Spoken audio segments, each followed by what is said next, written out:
tej strony Nekromanta Goci Nekro. W tej części poradnika omówię bardziej szczegółowo karty w grze Weißschwarz. Zaczniemy od talii. W naszej talii możemy umieścić 3 rodzaje kart. Karty postaci, karty zdarzeń i karty Climax. Możemy mieć tylko 4 kopie danej karty w talii, maksymalnie 8 kart typu Climax, reszta dowolna ilość. Suma wszystkich kart w naszej talii musi wynosić 50, ani mniej, ani więcej. Zacznę od omówienia kart postaci, które służą nam za naszą podstawową siłę w grze. Awers kart postaci składa się z nazwy japońskiej, angielskiej nazwy, poziomu, od którego możemy daną kartę zagrywać, koszt zagrania karty, ikony wyzwalacza, opisu zdolności karty, jej siły bojowej, punktów duszy, która reprezentuje ilość obrażeń, które zadajemy przeciwnikowi w fazie ataku, cechy karty, które mówią nam, do jakiej serii karta należy, frakcji, rasy i tym podobne. Ostatnim elementem karty jest jej kolor. Na karcie postaci mogą się także pojawić ikona kontry lub ikona czasu. Karta z ikoną kontry możemy użyć z ręki, kiedy nasza postać na planszy jest atakowana przez przeciwnika. Natomiast kartę z ikoną czasu możemy użyć, kiedy nasza karta znajduje się w strefie czasu. Warto także wspomnieć o specjalnej zdolności, która znajduje się na niektórych kartach w opisie karty o nazwie CX Combo. Tę zdolność możemy aktywować jedynie, gdy odpowiednia karta Climax znajduje się na naszym polu Climax. Karta postaci może przyjąć 3 stany. Pierwszy stan to stan gotowości. Wtedy karta jest ustawiona do nas normalnie. Oznacza to, że karta jest gotowa do wykonania ruchu. Drugim stanem jest stan odpoczynku. Wtedy karta jest przekręcona w prawo. Oznacza to, że karta wykonała już ruch. Ostatnim stanem jest stan porażki. Wtedy karta jest odwrócona do nas do góry nogami. Oznacza to, że nasza postać przegrała pojedynek. Kartę postaci zagrywamy w głównej fazie gry, ale muszą zostać spełnione 3 warunki. Pierwszym warunkiem to poziom. Musi być równy bądź mniejszy od naszego obecnego poziomu w grze. Drugim warunkiem jest koszt. Musimy mieć odpowiednią ilość kart na polu zasoby, aby opłacić umieszczenie karty w grze. Ostatnim warunkiem jest kolor. Na polu czas lub na polu poziom musi się znajdować karta w tym samym kolorze co karta, którą chcemy zagrać. Wyjątkiem od tej reguły są karty poziomu 0.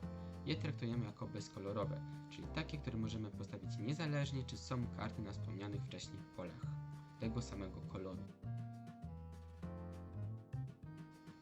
Teraz opowiem o kartach zdarzeń. Na wersjach tych kart znajduje się nazwa w języku japońskim, nazwa w języku angielskim, poziom, od którego możemy kartę zagrać, koszt zagrania karty, ikona wyzwalacza, opis zdolności karty. Ostatnim elementem jest oczywiście jej kolor. Oprócz tego na tej karcie również może się znaleźć ikona kontry lub ikona czasu. Ich sposób zagrania nie różni się od sposobu użycia ich w kartach postaci. Karty zdarzeń również zagrywamy jedynie podczas głównej fazie gry, chyba że treść karty mówi inaczej. Warunkiem zagrania karty w grze są identyczne jak dla karty postaci. Ostatnim rodzajem kart są karty typu Climax. Ich awers składa się z nazwy japońskiej, nazwy angielskiej, ikony wyzwalacza, opisu zdolności karty, koloru karty i dla przypomnienia w naszej talii możemy mieć maksymalnie 8 kart typu Climax. Karty te możemy zagrywać jedynie podczas fazy Climax. Warunek zagrania karty w grze jest tylko jeden. Na polu czas lub na polu poziom musi się znajdować karta w tym samym kolorze co karta, którą chcemy zagrać.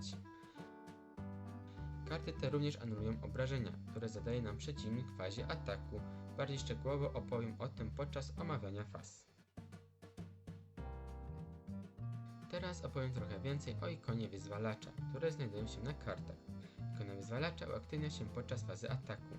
W zależności co się na niej znajduje, wywołuje dodatkowy efekt. Niektóre ikony są ekskluzywne dla danego koloru. Wyzwalacza dla wszystkich. Brak nie ma żadnego efektu. Plus 1 siły duszy zwiększa siłę duszy o 1, plus 2 siły do duszy zwiększa siłę duszy o 2. Wyzwalacze dla żółtych. Odesłanie. Możesz odesłać jedną postać przeciwnika na jego rękę. Strzał. Kiedy następne obrażenia atakującej postaci, która wywołała wyzwalacz z tej karty, są anulowane, zada jedno obrażenie twojemu przeciwnikowi. Wybór. Możesz wybrać postać, która ma w ikonie wyzwalacza ikonę duszy z twojej poczekalni i zwrócić ją do swojej ręki lub położyć ją do pola zasobów. Wyzwalacze dla zielonych. Deponowanie. możesz pierwszą górną kartę z twojej talii umieścić do twojego pola zasobów. Skarb. Ta karta wraca do twojej ręki. Połóż górną kartę z twojej talii na pole zasobów. Wyzwalacze dla czerwonych. Powrót. Możesz przywrócić jedną postać znajdującą się w polu poczekalni na swoją rękę. Wsparcie. Możesz wybrać postać, która ma poziom równy lub mniejszy niż twój poziom +1 z twojej poczekalni i umieścić ją na dowolnej pozycji na arenie, pola sceny i zakulisy w pozycji odpoczynku. Wyzwalacze dla niebieskich. Dociągnięcie. Możesz dociągnąć jedną kartę. Brama. Możesz wybrać kartę Climax znajdującą się w twojej poczekalni i przywrócić ją do swojej ręki.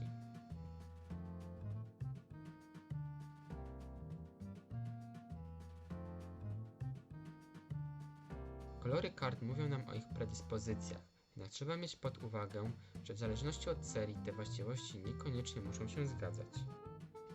I tak karty koloru żółtego są ukierunkowane na szybkie wygranie gry.